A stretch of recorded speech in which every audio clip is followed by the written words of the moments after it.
going to talk a little bit now about the youth therapy group. And as I said, we concurrently operate at the same time. We operate two groups, one for children who are 7 to 12 years old and one for children who are 13 to 18 years old. We're going to show you the younger group today. A couple things. I know that one interest here is in adolescence. One of the things that we found, and this goes back to our philosophy, is that we really believe that the earlier we can catch these families with young children, the better, given the problem that we're dealing with, and because this child, again, is a latency age, and so in 1 year she'll be in the teenage group, but the younger, the better. Our group is very similar to that. It's, again, our youth groups, we do have one of our group leaders in the audience today that might get a few words from him while he's here. But they're provided weekly, once again, by master's and doctoral students. This group that you're going to see today was conducted by doctoral students, well, actually 3 doctoral students that were working with the group. They're under faculty supervision. There are 3 clinical faculty. We've talked with a number of people that in the United States, therapists all have to be licensed to practice. And so in our particular program, Victoria and I are licensed, and one of the faculty, Dr. John Brindle, provide the clinical supervision for all of the students in the program. The groups are 8 to 10 children typically. One of the things that you'll see is a smaller group that we're going to show you today, the particular group that we filmed. When you think about it, these are families that are struggling in many ways, and we realize that the demand we make on these families for them to all get to therapy once a week, in addition to that, to get to the group and to the parent training once a week, that's a huge demand. And when you think about these families doing that for 10 weeks and making it, your hat has to go off to them. We have to feel very grateful to them for being able to do that. We are using, in the groups, we are using a therapeutic model called aggression replacement training. Some of you might be familiar with that. We chose that model. It was developed by Arnold Goldstein and Barry Glick. Goldstein was an academician, Glick was a practitioner, and actually over the years, you can see the program in 2 different ways. You can go read about it in their text in the academic world, or you can go see programs in aggression replacement that were in Glick's, that you can buy from that. They disagreed on how to use their program, with one saying, I want it available to everyone, and the other saying, we want to market it. We chose to go with the free version of it because of cost. Because we believe in freedom. I'll go back to that more. We chose it primarily, though, because it has a moral development component, and it was congruent with what else we're doing in the program. And it also is coordinated with the other aspects of the program. And the biggest message of our presentation today is that. We have it at the bottom, but it's probably the most important, is that it was coordinated. Interestingly, none of these programs in and of themselves are that unique. Whether it be family therapy, or group therapy, or parent education, it's the fact that they're done concurrently and that all the members are talking to one another that we think, and we'll get to the outcome in a few minutes, and we think that has to a large degree, that's why it's been so successful with the In aggression replacement training, we address basically 3 things. We address anger, we address social skills, and we address moral development. Victoria, I believe, mentioned earlier that children who have lost a sense of control in their lives, and we find that so many of the children, this afternoon we're going to talk about another issue of chronic sorrow, but we're really talking about rejection. And so many of the families that we work with, the children that we're working with, are from families that are broken in one way or another, in the sense that one family member is often gone. Often in our case it's the father has left the family, and the children are left with a void in their lives with that. And so one of the things that we realize is that when children experience a loss of control, and they can't control what their parents do, that they are more inclined to try to regain a sense of self-control on their environment. And that's one of the reasons that we see those children having more of a propensity to become aggressive, because they want to control something. We all have that need to be in control of our lives in some way. And children, as we all know, have the least control of anything. They really don't. Social skills. We work on social skills. One of the things that we find is that children who are particularly reactively aggressive often do so their aggression is disproportionate to whatever event stimulated that aggression. The fact is that the children that have not had parental guidance in learning, one, what social rules are, how do you behave in society, and children who haven't had that guidance don't have those rules. And then we also have, they lack the skills. They lack the skills, even if they know what they should do, they don't know how to do it.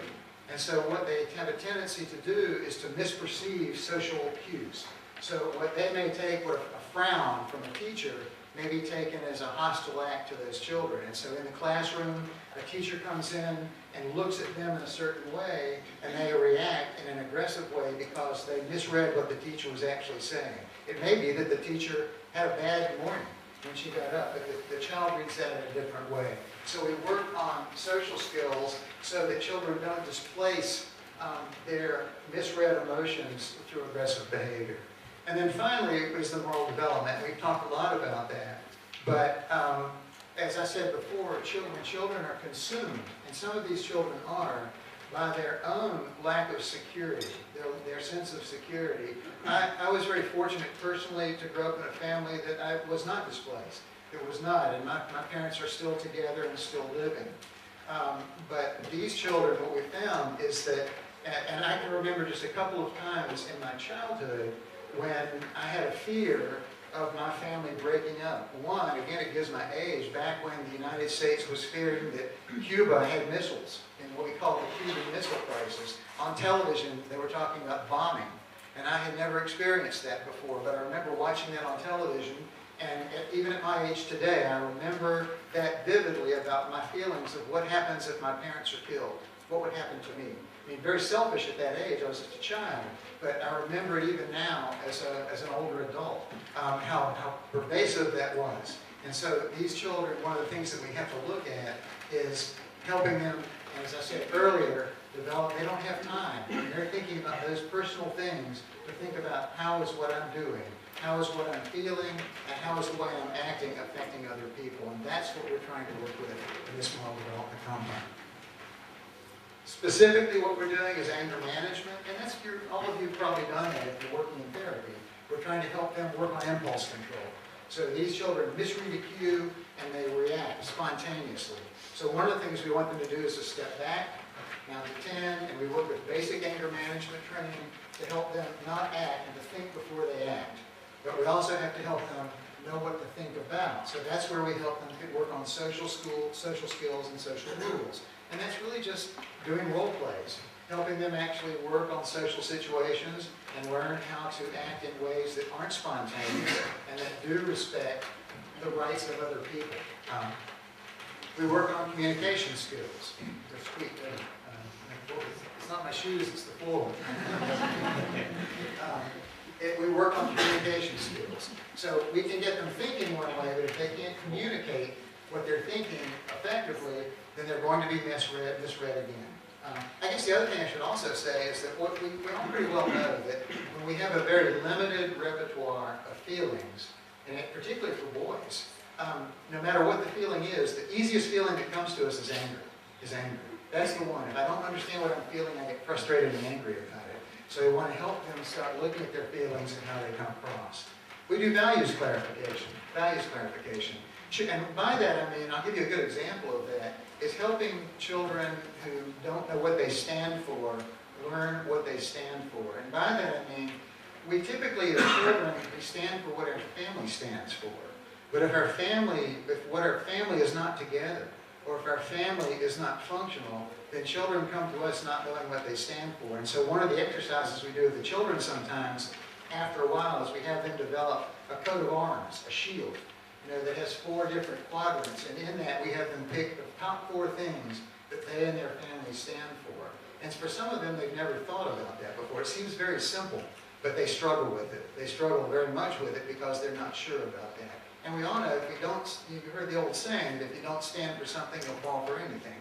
And so we try to correct that by helping them know what this is who I am, and this is what I stand for as a person with that. And then we have moral dilemma discussions.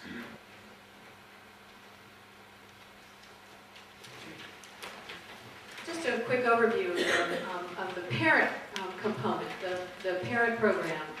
Again, every week, master's and PhD students in training are providing the parent program under supervision. It's open to everybody who's a caregiver. We don't have a rule that it has to be a family member, if it's an aunt or an uncle or a neighbor who's involved. Whoever the family is to this family, whoever's involved in family, that's who attends. It's open to, I said, everybody who has caregiver roles with the children. And we use Cavill's responsive parent therapy model. And it's coordinated weekly with the group and parent education components to other components. So again, it's one linked to the other programs that are happening. We have a clip I think we're going to show of the parent one. Okay. The issues that are addressed in the parent model, the parent component, are the dispositional, that is the dispositions of the children that are happening, and the environmental antecedents of aggression. The children's environmental experiences with their parents are the foremost ground for learning in terms of behavior. They're the environmental factors that seem to contribute most to the presence of child aggression. That is, if what's happening in the family is extremely chaotic, if there's an absence of beneficial rules and role models, if parents also express anger and frustration in ways that are inappropriate or that are not consistent with effective teaching, then children are most likely to learn and also express violent behaviors. We also focus on values and beliefs. Parents have their own challenges, many of those shaped by their own experiences growing up in their own families. So it's an opportunity for parents to begin to reflect on their values and beliefs about what it means to be a parent, what it means to be a family, and for parents to share ideas and offer some support. And there's also some parent education that doesn't necessarily present a particular value that I think would be linked perhaps to faith or a particular way of being or thinking, but talks about values in terms of how do we structure and support a healthy family. And also, it's a place where there's sort of balancing acceptance and containment, helping parents to learn how to convey acceptance of an aggressive child. We accept you, we love you, but how do we also create an environment where the aggressive behavior of the child is contained? That is, that boundaries are set that don't allow the child to flail out and continue to engage in aggressive behavior. So parents are caring, but firm. And many of these parents have never learned those skills, and this is an opportunity in the group setting for them to share their experiences and discuss and practice strategies to use with their own children. You might imagine that if you were a parent of children who were in trouble at school, had come to the attention of authorities, and that you were already in family therapy, that you might feel pretty badly about yourself. You might wonder if you were an adequate parent. You might be embarrassed and ashamed and feel as if you were perhaps the only family that struggled with these issues. Coming to a group with parents who also are facing challenges in their own lives and facing challenges with their own children is a way to contradict that sense of isolation. Group work is so powerful in that it contradicts that feeling of isolation, that I'm the only one. When people get together to discuss their challenges, when people get together to also discuss their successes and to exchange ideas and support in a learning environment, then the power of that group experience is very beneficial. And these parents talk about that with each other, and certainly by the end of the experience. I just want to add one thing about that second one in values and beliefs. I think one of the things that's real important, particularly our new therapists that come into our program, it's very easy sometimes to get frustrated with parents. And interestingly, it's the parent that's there. One parent can be gone, but the one who comes to therapy, we can say, well, in counseling, I've told them that 5 times. I've told them they should do this, or I've told them they should do that. But what's important for us as therapists to remember is that for some of these parents, we're talking about generations of interaction patterns in the family. So the way that they're addressing their children is the same way that they were addressed as children, and probably the same way that their parents were addressed as children. So we are asking them to do something that's a whole new paradigm for them, a whole new world. They don't see it. It's much harder for them than simply listening to what somebody asked me to do and doing it. It takes more than one time to do that. And so I think sometimes the frustration is not only with the parents, it can be with the therapists. And so we have to be very careful and watchful of ourselves.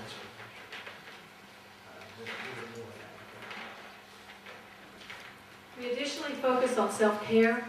And actually, there's been some conversation about self-care. I've been teaching, lecturing, doing some classes over this last week, and many of the students in this program have mentioned the need for self-care. And we promote the ability and encourage the ability for parents not only to take time for self-care, but to figure out what self-care might look like. How might parents provide opportunities for themselves to have some of their own needs met so that they're then better able to be present to the needs of their children. We do have to take care of ourselves in order to be helpers, to be parents, and to be effective at that. So the group is also an opportunity to talk about self-care and the opportunity to develop self-respect, which then is effectively modeled for children. And so that's one of the reasons it is so important. And we also talk again about moral development. In some ways, what happens in the parent groups is a discussion about the dilemmas they face as parents. How do they make choices? It is a moral dilemma to parents. I have to go to work. I have to work long hours. I can't be there for my child. That's a moral dilemma.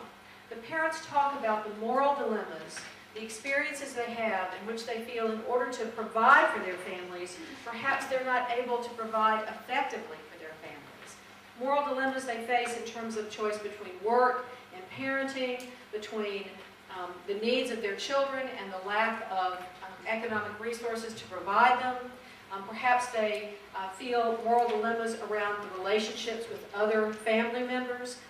It is a moral challenge when families break up. It is a moral challenge when people leave a family. How do parents effectively discuss that with their children? And so what happens in the parental groups is parents talking about the moral challenges of their day-to-day lives and how they cope with being parents. And bringing those discussions to the forefront allow an opportunity for parents to find out once again that they are not alone. They are not the only ones who struggle with what it means to have to make these difficult and very unfair choices. And yet, here they are, every week, almost every week, working hard in family therapy, coming to these groups, meeting with other parents who are strangers to them, doing the best they can to prepare for their children an adequate life. So the moral discussions there, we also provide an opportunity for them to understand about the discussions that they're having in the small groups with children, and then the moral dilemmas are being discussed in the family therapy sessions. So all of those are linked, and they're designed to promote the capacity of parents to be effective educators and provide effective support in a moral context for their families.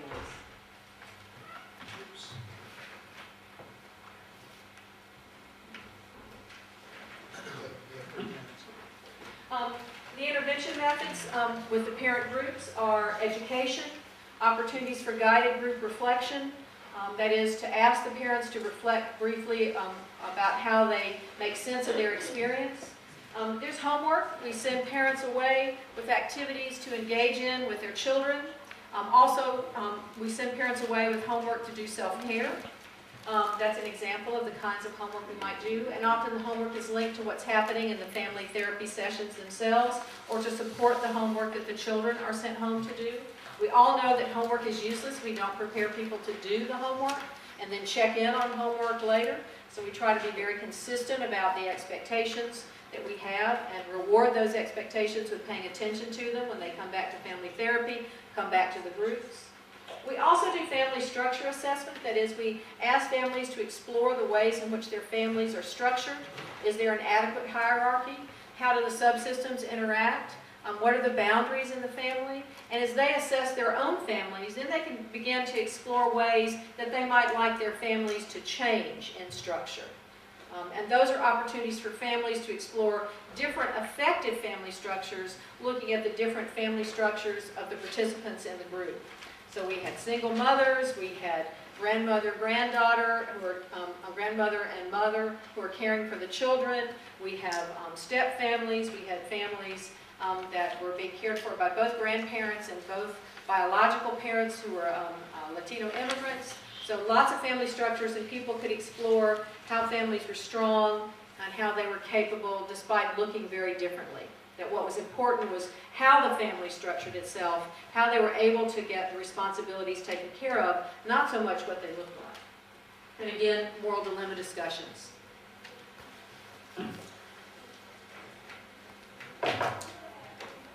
We've spoken a lot about this, and we're not going to show a session of the coordination. After each, as Victoria said earlier, after each week's program, we have a debriefing session of all the clinicians in the program. And so what we do, when we talk about coordinating a program, we really look at four key things.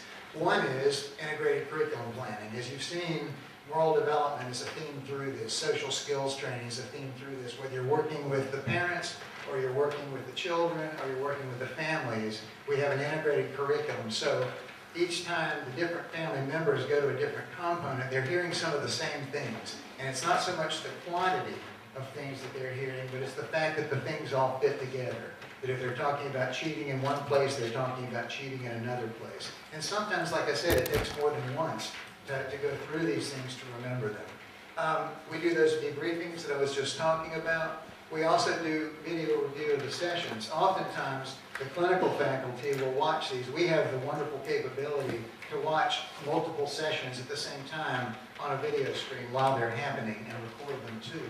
So sometimes we're able to watch them while they're in session and actually then at the debriefings talk about what we saw in the sessions as well as everyone else talking about what they saw in the sessions. And then Victoria mentioned that we also post their session notes onto a Dropbox so that each of the different factors in the program can see what the others are doing each week.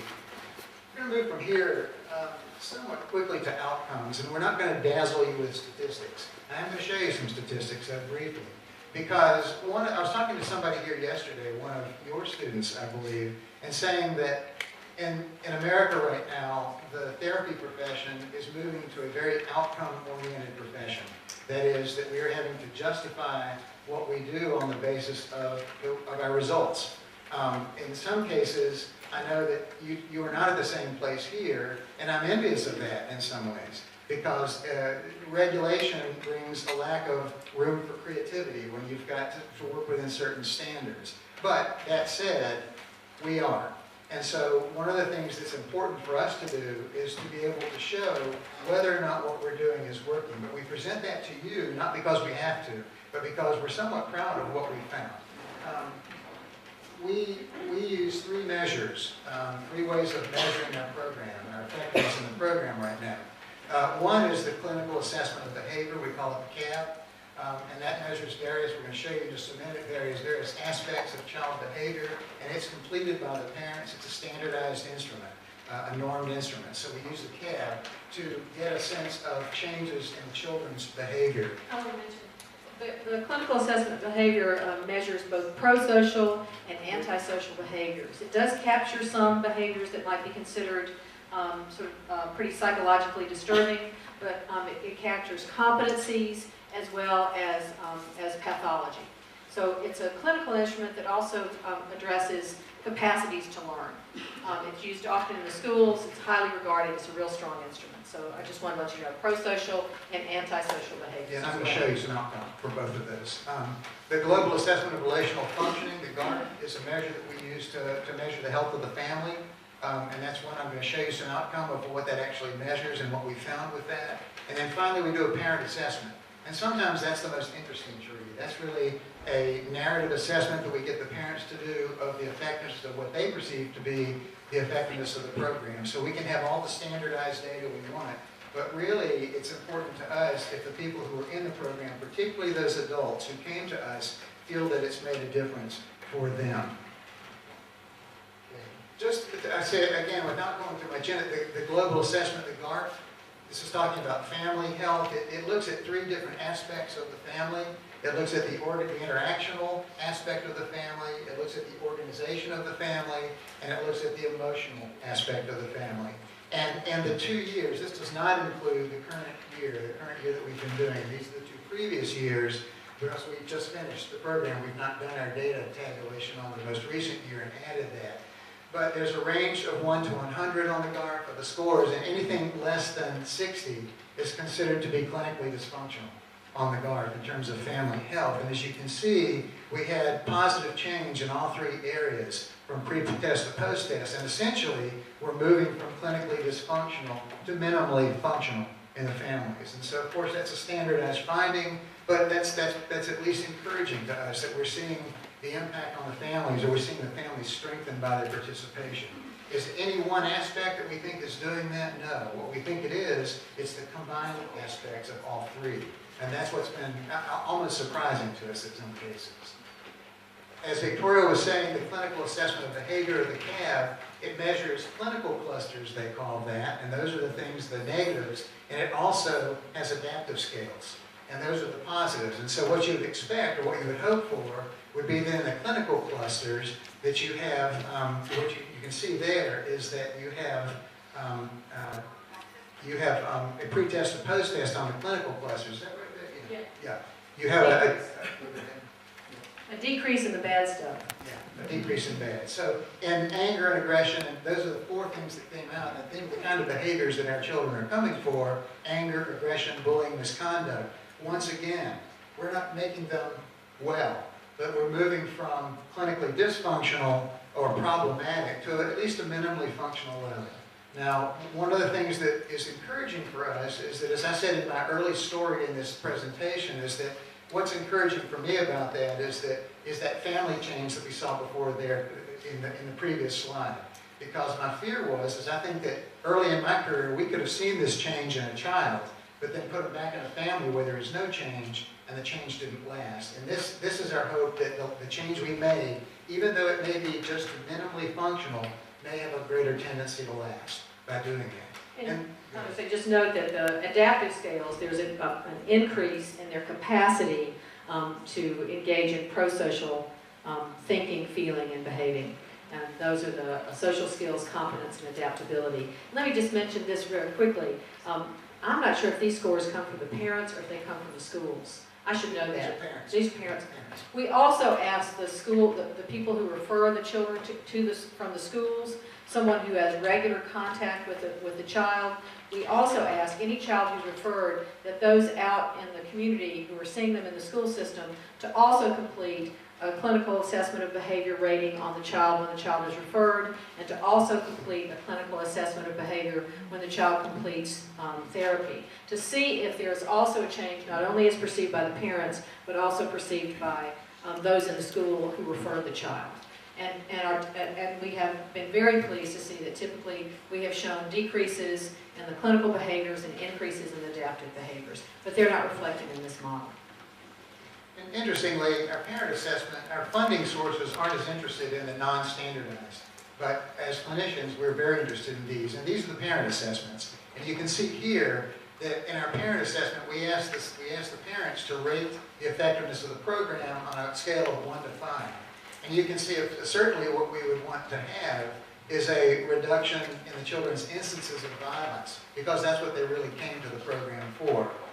Not a huge change in that, but at least we're towards the 5 on that. So there's a sense, and our hope would be that in a 10-week period, we're not going to stop the violent behavior. But if we can get the ball rolling and get a start, if we can get systems in the family that support that behavior to change, then our hope is that the change will continue, and that score will continue to go up. And you can see the others there. Their anger management skills, their parent-child, or their child-to-parent communication, their sense of being able to be more effective parents in problem solving is another one that we rate. And then we have improved parent-to-child communication, which is what they were working on in the video that you saw, how to better communicate with their children. And then another one is their improved parental relationships with the schools. One of the things that we find is that there's often a tremendously adversarial relationship between children and school. And that's a shame, because children spend so much time at school, but the reason for that is that when there are generations of dysfunction in a family, and the family is, as a result, kids miss school a lot, they're not there, the parents aren't there for parent meetings, those children, in some cases, become marked, understandably, as families that are going to be problematic. And so a new child comes in from the family, the Smith family, and that child is expected not to do well in the family. On the other hand, it's very understandable to see where the schools are coming from. You know, so we have to look at that. The school, so there's often a great misunderstanding between schools and families, and one of the roles that we play, our family therapists in particular, is being a liaison between the school and the family. Sometimes for the first time in a long time, getting families and schools to talk to one another. It's very easy to see where each position in the adversity comes from, but it doesn't do anyone, family or school, good to maintain it. Okay. And as you can see, we're in the 3s and 4s, so at least we're above average on that, and so that's very encouraging to us.